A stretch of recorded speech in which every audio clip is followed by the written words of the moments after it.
आज की इस मूवी में हम देखेंगे कि कैसे एक स्टीव नाम का लड़का बेकसूर लड़की को अपने प्यार के जाल में फंसा लेता है और उसकी बॉडी पार्ट्स का बिजनेस करता है। मूवी का नाम है फ्रेश, जो कि 2022 में रिलीज हुई थी। तो चलिए बिना वक्त को जाया किए इसके एक्सप्लेनेशन को शुरू करते हैं। तो दोस्तों, मूवी के फर्स्ट सीन में हम एक लड़की को देखते हैं जिसका नाम नोआ होता है। वो अपने फोन में डेटिंग ऐप के थ्रू एक लड़के से मिलने रेस्टोरेंट आई होती है, लेकिन अभी तक वो लड़का यहाँ पर आया नहीं होता है। तो वो अपनी दोस्त मॉली से कॉल पर बात कर रही होती है और मॉली उसको बताती है कि वो उस लड़की के साथ कुछ टाइम स्पेंड करे और उसको अच्छे से जान ले। और इतने में वो लड़का वहाँ पर आ जाता है। इसके बाद ये दोनों वहाँ पर डिनर करते हैं और हम देखते हैं कि नोआ को उसका बिहेवियर कुछ ठीक नहीं लगता है। वो कुछ अजीबोगरीब हरकतें कर रहा होता है और इतना ही नहीं, वो नोआ से बिल पे करने के लिए भी बोलता है। इसके बाद ये दोनों बाहर आ जाते हैं और तभी नोआ उससे कहती है कि देखो, हमारा कोई मैच नहीं है। हालांकि ये सुनकर वो लड़का थोड़ा नाराज तो होता है, लेकिन खैर नोआ इतना बोलकर वहां से चली जाती है। लेकिन तभी नोआ को ऐसा लगता है कि जैसे वो लड़का उसके पीछे आ रहा है। नोआ पीछे पलट कर देखती है तो वो ऐसा पाती है कि एक आदमी अपने बच्चे को गोद में लेकर उसके पीछे पीछे चल रहा होता है। उसके बाद हमें पता चलता है कि नोआ की कोई फैमिली नहीं होती है और वो अकेली ही रहती होती है और अब वो किसी के साथ रिलेशनशिप में रहना चाहती थी, इसीलिए वो एक पार्टनर की तलाश में थी। अब अगले दिन नोआ मॉली से बॉक्सिंग जिम में मिलती है और उस डेट वाले लड़के के बारे में उसे बताती है और बोलती है कि वो मेरे लिए ठीक नहीं है और मुझे लगता है कि मैं अकेली ही रह लूंगी। रात में वापस से नोआ डेटिंग ऐप पे लड़कों को सर्च करने लगती है और तभी उसे एक लड़का मैसेज करता है। नोआ भी उससे बात करती है, लेकिन वो लड़का तो निहायत ही ठरकी होता है। नोआ को वो अपनी नेक्ड फोटो भेजने लगता है और तभी नोआ फोन बंद कर देती है और उसके घर का कुछ सामान खत्म हो गया था जिसे लेने वो मॉल चली जाती है। वहां पर उसे एक स्टीव नाम का लड़का मिलता है और वो दोनों आपस में बातें करने लगते हैं। फिर स्टीव उसे बातों ही बातों में उसका नंबर मांग लेता है और नोआ भी उसे नंबर दे देती है क्योंकि स्टीव कुछ ज्यादा ही हैंडसम होता है और नोआ उसे पहली बार में काफी ज्यादा पसंद करने लगी थी। वो अगले दिन ये बात मॉली को बताती है। हालांकि उसे थोड़ा अजीब तो लगता है कि इतनी जल्दी कोई लड़का किसी से नंबर कैसे मांग सकता है, लेकिन फिर मॉली उसको बोलती है कि देखो, जब वो मैसेज करे तभी उससे बात करना। फिर कुछ देर के बाद उसका मैसेज आ ही जाता है और वो नोआ को डेट पे चलने के लिए कहता है। नोआ ये मैसेज देखकर काफी ज्यादा खुश हो जाती है क्योंकि वो तो उसे पहले से ही पसंद करने लगी थी। अब रात को वो जब वहां पर पहुंचती है तो वो दोनों बैठकर बातें कर रहे होते हैं, जिससे कि हमें ये पता चलता है कि स्टीव दरअसल एक सर्जन डॉक्टर है और वो इस शहर में किसी काम से आया होता है। और हमें ये भी पता चलता है कि मॉली का बॉयफ्रेंड पॉल वहां पर वेटर की ड्यूटी पर होता है। इसके बाद नोआ स्टीव को बताती है कि कुछ समय पहले ही मेरे फादर की डेथ हो गई थी और मेरी मदर भी मेरे साथ नहीं रहती है, जिस पे स्टीव बोलता है कि हाँ, मेरे पेरेंट्स भी अब इस दुनिया में नहीं है। उसके बाद दोनों देर रात तक ड्रिंक्स करते रहते हैं और इसके बाद दोनों नोआ के घर जाते हैं और वहां पर जाकर इंटीमेट हो जाते हैं। अब अगली सुबह नोआ स्टीव को सोते टाइम का एक उसका फोटो खींच लेती है और मॉली को भेजती है। उसके बाद नोआ मॉली को कॉल करती है और सब कुछ बता देती है कि पिछली रात इन दोनों ने सेक्स किया था। मॉली उसको देखकर बहुत ज्यादा खुश हो जाती है। उसको लगता है कि वाकई इसे फाइनली कोई लड़का पसंद आ गया और क्या पता ये उसके साथ सेटल भी हो जाए। इसके बाद रात में वापस से दोनों साथ में डिनर करते हैं और स्टीव उसे बताता है कि वो पूरी तरह से वेजिटेरियन है। इसके बाद दोनों डांस करते हैं और दोबारा से इंटीमेट होते हैं। अब अगले दिन नोआ मॉली से मिलती है और उसे बताती है कि वो स्टीव के साथ वीकेंड पे जा रही है। ये सुनकर मॉली को थोड़ा अजीब तो लगता है कि कैसे कोई लड़का इतनी जल्दी वीकेंड के लिए किसी लड़की को पूछ सकता है, लेकिन फिर नोआ मॉली को स्टीव की फोटो भेजती है और मॉली फोटो देखकर कुछ नहीं बोलती है क्योंकि स्टीव दिखने में अच्छा होता है। अब नोआ वीकेंड पे जाने के लिए बहुत ज्यादा एक्साइटेड होती है और वो तैयारियां करने लगती है और वो मॉली को बोलती है कि वो टेक्स्ट मैसेज में ही उससे बात करे क्योंकि स्टीव उसके आसपास ही होगा। स्टीव नोआ को लेने आ जाता है और उसके बाद दोनों वहां से निकल जाते हैं, लेकिन स्टीव नोआ को नहीं बताता है कि वो लोग कहां पर जा रहे हैं क्योंकि वो उसे ये कहता है कि एक सरप्राइज है उसके लिए। स्टीव नोआ को लेकर अपने फार्म हाउस चला जाता है जो कि एक जंगल में बना होता है। उसका घर नोआ को बहुत ज्यादा पसंद आता है। स्टीव नोआ के लिए एक ड्रिंक बनाता है जिसको पीने के बाद वो पूरी तरह से बेहोश हो जाती है और फिर स्टीव उसको अपने रूम में बंद कर देता है और जब उसे होश आता है तो वो खुद को चेन से बंधा हुआ पाती है। अब ये देखकर पहले तो उसे लगता है कि शायद स्टीव उसके साथ कोई मजाक कर रहा है, लेकिन उसको खोलने की वो बहुत कोशिश करती है और जब उसके हाथ पैर इतनी बुरी तरह से बंधे होते हैं कि वो कुछ भी नहीं कर पाती है तो वो स्टीव को इसे खोलने के लिए बोलती है और स्टीव उसके पास में बैठे सब कुछ सुन रहा होता है, लेकिन वो उसे नहीं खोलता है। नोआ को इस तरह से परेशान होता हुआ देख वो उसे कहता है कि मैं इस चेन को नहीं खोल सकता हूँ, जिस पर नोआ रोने लगती है और स्टीव उसे बोलता है कि मैं तुमसे बेहद मोहब्बत करता हूँ।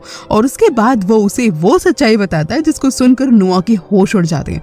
वो उससे कहता है कि मैं तुम्हारा मीट बेचने वाला हूँ, जिससे उसे बहुत सारे पैसे मिलेंगे। और यहाँ पर हम समझ जाते हैं कि स्टीव लड़कियों को अपने प्यार के जाल में फंसा लेता है और उनका मीट बेचकर पैसे कमाता है, और वो उन्हीं लड़कियों को अपना शिकार बनाता है जिनका कोई भी फैमिली बैकग्राउंड ना हो, ताकि कोई भी उन लड़कियों को ढूंढते हुए ना आ सके। अब ये सुनकर नोआ बहुत ज्यादा डर जाती है और स्टीव पर हमला करने की कोशिश करती है, लेकिन क्योंकि बेचारी चेन से बंधी होती है इसीलिए वो कुछ भी नहीं कर पाती है। स्टीव उसे चुप कराकर वहां से चला जाता है। वहीं अब इतने दिनों से जब मॉली को नोआ का कोई रिप्लाई नहीं मिला होता है और वो तभी जब उसे मैसेज करती है तो उधर से स्टीव नोआ बनकर उसे बात करने लगता है और उसे रिप्लाई करता है कि वो एक कॉटेज में है और बोलता है कि यहाँ का इंटरनेट कनेक्शन काफी ज्यादा खराब है।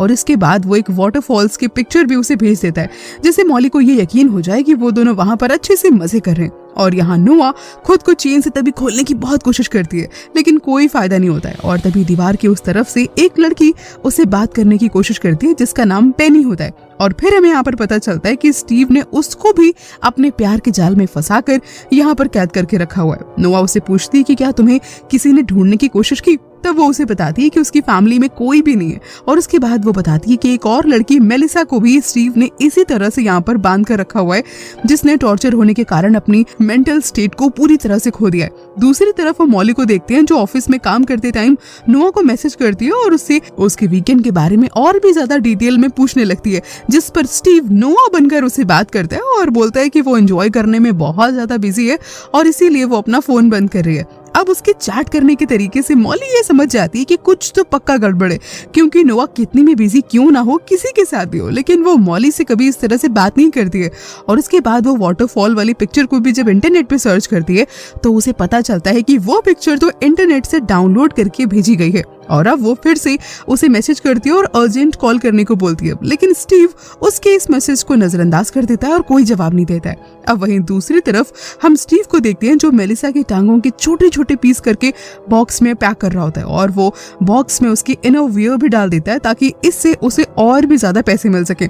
थोड़ी देर के बाद एक आदमी वहां पर आकर उन बॉक्स को लेकर चला जाता है। इसके बाद स्टीव उस मीट को नोआ को खाने को देता है, जिस पर नोआ बोलती है कि मुझे पहले नहाना है। तो स्टीव उसे नहलवाने के लिए ले ही जा रहा होता है, लेकिन रास्ते में नोआ उसे धक्का दे देती है और वहां से भागने लगती है, लेकिन स्टीव उसको पकड़ लेता है और दीवार में उसका सिर मारकर उसे वहीं पर बेहोश कर देता है। और फिर वो उसको ऑपरेशन वाले रूम में लेकर जाता है और सर्जरी करके उसके पीछे वाले हिस्से को निकाल देता है, जिससे कि नोआ भागने की कोशिश ही ना कर सके। फिर मॉली पॉल के पास जाती है और उसको बताती है कि नोआ एक लड़के के साथ गई हुई है, लेकिन उसके फोन से उसे कोई भी ठीक से मैसेज नहीं आ रहे हैं। मुझे उसकी वाकई बहुत चिंता हो रही है, और नोआ जिस लड़के के साथ यहाँ पर आई थी यानी कि स्टीव, मैं उसी की डिटेल लेने के लिए आई हूँ, क्योंकि उसी ने अपने कार्ड से यहाँ पर पेमेंट किया था।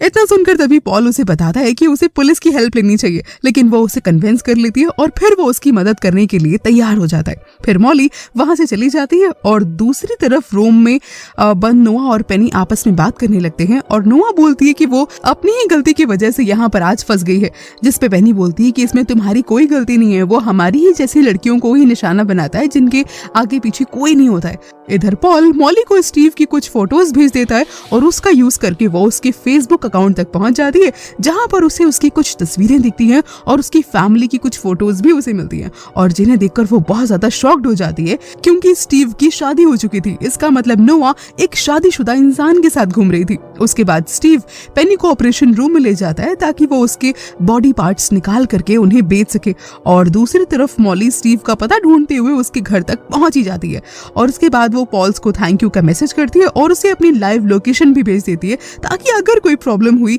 तो वो उसे ढूंढने के लिए यहाँ पर आ सके। इसके बाद नोआ पेनी से बात कर ही रही होती है, और यहाँ पर हमें पता चलता है कि कल रात स्टीव ने पेनी का एक पैर काट लिया था और उसे बहुत ज्यादा दर्द हुआ था, जिसे सुनकर नोआ बहुत ज्यादा डर जाती है। है और वो आगे बताती है कि लड़कियों के मीट को अमीर लोग ही खरीदते हैं, लेकिन इस बारे में कोई नहीं जानता है। और यहाँ मॉली उसके घर स्टीव की पत्नी से मिलती है और उसको बताती है कि कुछ समय से उसकी दोस्त ना गायब है, वो भी उसके पति के साथ है। लेकिन स्टीव की जो वाइफ होती है वो मॉली की किसी भी बात पर कोई भी ध्यान नहीं देती है और ना ही उसकी बात पर यकीन करती है और पुलिस की मदद लेने को बोलती है। लेकिन कुछ देर के बाद तभी वहां पर स्टीव भी आ जाता है और वो उसको अपना नाम ब्रैडन बताता है और वो उसको बोलता है कि शायद तुम्हें ना कोई गलतफहमी हो गई है, मैं वो इंसान नहीं हूँ। और तभी जो मॉली होती है वो वहां से जाने लगती है और इतने में नोआ के मोबाइल पर कॉल आ जाती है और वो रिंगटोन वो पहचान जाती है और इतने में उसे समझ में आ जाता है कि ये और कोई नहीं बल्कि स्टीव है, क्योंकि इतने दिनों से स्टीव नोआ का ही फोन लेकर के घूम रहा होता है। अब इससे पहले कि मॉली कुछ और बोल पाती, जो स्टीव की वाइफ होती वो उसके सर पर उसे कुछ मारकर वहीं पर बेहोश कर देती है। और दूसरी तरफ पॉल मॉली को मैसेज भेजता है, लेकिन वो मैसेज उसे मिलता नहीं है, तो पॉल उसकी लाइव लोकेशन को ट्रैक करते हुए वहां पर पहुंच जाता है। स्टीव नोआ के लिए तभी एक ड्रेस लेकर के जाता है और उसे पहनने को बोलता है और कहता है कि आज मुझे डिनर तुम्हारे साथ करना है। इसके बाद हम स्टीव की वाइफ एन को देखते हैं, जो अपने पति के काम से हालांकि खुश नहीं होती है, लेकिन फिर भी वो उसका साथ देती है। और तभी वहां पर स्टीव आ जाता है और उससे कहता है कि आज मुझे काम के सिलसिले में थोड़ा सा लेट हो जाएगा, लेकिन वो अपनी पत्नी को ये नहीं बताता है कि वो नोआ के साथ डिनर का प्लान कर चुका है। उसके जाने के बाद हम देखते हैं कि उसने अपनी पत्नी का भी एक पैर काटा हुआ होता है और उसकी जगह पर आर्टिफिशियल पैर लगा हुआ होता है, इसीलिए एन उससे डरती होती है और वो जो कुछ भी बोलता है वो बस उसकी बातें मान लिया करती थी। इसके बाद वो नोआ के साथ डिनर पर जाता है और लड़कियों के मीट का खाना खाता है और नोआ को भी खिलाता है ताकि नोआ उसी की तरह ही बन जाए। यहाँ पर स्टीव उसको अपना पूरा काम बताता है और जिससे कि नोआ भी आगे चलकर इन्हीं कामों में उसका साथ दे सके। और वो बताता है कि ये मीट एक होप नाम की लड़की का है और देखने में ऐसा लग रहा था कि नोआ उस पर बहुत ज्यादा भरोसा कर रही है, मानो आगे चलकर वो उसका साथ देने वाली है, लेकिन ऐसा वो सिर्फ उसका भरोसा जीतने के लिए कर रही थी। स्टीव उसको वापस से इसके बाद ले जाकर के रूम में बंद कर देता है और वो मॉली को ऑपरेशन रूम में ले जा रहा होता है ताकि वो उसकी भी बॉडी पार्ट्स को कट कर सके। वहीं पर हम देखते हैं कि नोआ ने जो खाना खाया था वो उसको उल्टी करके निकाल देती है और पेनी उसको बोलती है कि स्टीव एक नई लड़की को यहाँ पर लेकर आया है। अब अगले दिन वापस से स्टीव नोआ के लिए एक ड्रेस लेकर जाता है और उसे पहनने को बोलता है ताकि फिर से वो उसे डिनर पर ले जा सके। नोआ उसकी बात मान लेती है और तैयार होकर आ जाती है और डिनर के लिए जब वो जाती है तो वहाँ वो बहुत ज्यादा ड्रिंक कर लेती है और स्टीव फिर से उसे इंसानी मीट से बनी हुई जो चीजें होती है उसे खाने को बोलता है। और डिनर के बाद वो उन सभी लड़कियों की फोटो उसे दिखाता है जिनका वो शिकार कर चुका है, लेकिन स्टीव ने अभी तक नोआ की फोटो यहाँ पर नहीं लगाई होती है और नोआ सभी चीजों को बड़े ध्यान से देख रही थी ताकि उसे भागने में मदद मिल सके। इसके बाद स्टीव उसे और भी ज्यादा डिशेस खाने के लिए फोर्स करता है और नोआ बहुत ही नॉर्मल तरीके से उसे बात कर रही होती है। दोनों डांस करते हैं और इसके बाद वापस से दोनों इंटीमेट होने लगते हैं और नोआ उसकी पेनिस को यहाँ पर बहुत तेजी से कट कर लेती है जिससे कि उसे बहुत तेज से दर्द होता है। इसके बाद नोआ उसे रूम में लॉक कर देती है और दूसरी लड़कियों के पास जाती है और उन्हें बाहर निकालने लगती है। तभी एक रूम में मॉली को देखकर वो बहुत ज्यादा शॉक्ड हो जाती है, लेकिन यहाँ पर उससे वो कोई बात ही नहीं करती है और पेनी और मॉली को लेकर वो वहां से भागने लगती है। इतने में स्टीव किसी तरह से उस दरवाजे को तोड़ देता है और उन तीनों पर हमला कर देता है। फिर मॉली उसके सिर पर कुछ उसे मारती है और नीचे गिरा देती है, लेकिन वो वापस से उठ जाता है। लेकिन इस बार मॉली इतनी जोर से उसके सिर पर मारती है कि वो पूरी तरह से बेहोश ही हो जाता है। और हम देखते हैं कि पॉल भी मॉली की लोकेशन ट्रैक करके वहां पर फाइनली पहुंच जाता है और फिर तीनों वहां से भाग जाते हैं। लेकिन स्टीव उठ जाता है और नोआ को आवाज लगाता है, जिससे कि डर की वजह से पॉल अपनी गाड़ी पीछे कर लेता है। और तभी वहां पर एन उसी डिलीवरी वाले आदमी के साथ वहां पर आ जाती है और घर में खून देखकर समझ जाती है कि लड़कियां यहाँ से भाग चुकी हैं। स्टीव गन लेकर उनका पीछा करता है और वो लोग जंगल के रास्ते से भाग रहे होते हैं। क्योंकि पेनी का एक पैर कटा हुआ होता है, इसीलिए उसे भागने में थोड़ी दिक्कत हो रही होती है। वो सब एक ट्री के पीछे चले जाकर छुप जाते हैं और मॉली उसको पीछे से हमला करके यहाँ पर फिर से गिरा देती है। तीनों मिलकर उसको बहुत मारते हैं और नोआ उसकी गन लेकर उसको जान से मार देती है। उसके बाद वो कॉल करने की कोशिश कर रही होती है, लेकिन नेटवर्क इशू बहुत ज्यादा होता है, इस कारण कॉल नहीं लगती है। इतने में तभी एन स्टीव की डेड बॉडी के पास पहुंच जाती है और वो उस आदमी को बोलती है कि बॉडी को बर्फ में रख दो। तभी नोआ बोलती है कि मेरा फोन गिर गया है और मैं उसे ढूंढ के आती हूँ। वो अपना फोन लेने जाती है और उसे फोन मिल भी जाता है, लेकिन इतने में तभी एन उसके पास आती है और रोते हुए उससे बातें करने लगती है और ना जाने क्यों फिर वो नोआ का गला दबाकर उसे मारने लगती है। इतने में जल्दी से नोआ अपने कपड़े से पिन निकालती है और उसके गले में मार देती है। नोआ वहां से भाग रही होती है, लेकिन वो उसे फिर से पकड़ लेती है। लेकिन फिर यहाँ पर मॉली आ जाती है और एक लकड़ी से उस पर हमला कर देती है और यहाँ पर एन को मार देती है। और इसी तरह से ये मूवी यहीं पर अब खत्म हो जाती है।